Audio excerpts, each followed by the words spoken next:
تازه خبر پاکستانی ځواکونو پکتیکا کې یو طالب قومندان وژلی ده چې ولې او څنګه نور معلومات هم دې ویډیو کې را سره تعقیب کړئ او مینه یوټیوب چینل هم سابسکرایب کړئ. د پاکستان او طالبانو اړیکې په خرابېدو دي. د فرضي کرښې په سر یو ځل بیا جګړه شوې.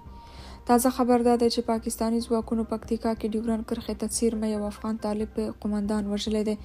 طالب فعالانو د یاد قومندان نوم مولوي تکل یاد کړی او همداراز یې ویلي دي چې د پاکستانی ځواکونو سره مخامخ جګړه کې وژل شوی دی.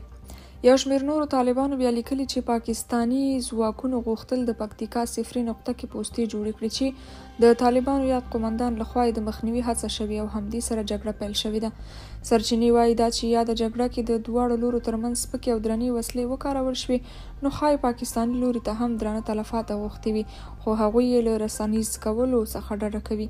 سرچینې زیاتوي چې یاد طالب قومندان د اسلامي امارت د یو زړورو کسانو څخه و چې جګړه کې خاص نوم درلوده.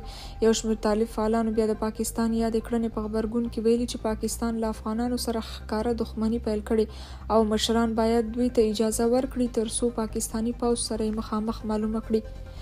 دوی وایي که د مخامخ جګړې اجازه نه ورکول کیږي خو هم د بوشکو اجازه دې ورکړل شي ترڅو پاکستاني پوځ سره هغه کار وکړي چې تیر 20 کاله یې ناټو او امریکا سره وکړ.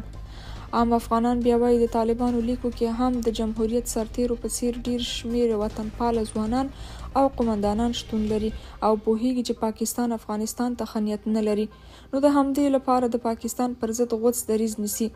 نو پاکستانی پوځ د دوی د له منځه وړلو لپاره له هرې لارې ګټه اخلي. همداراز خلکو د یاد طالب قومندان د میړانې ستاینه کړې ده.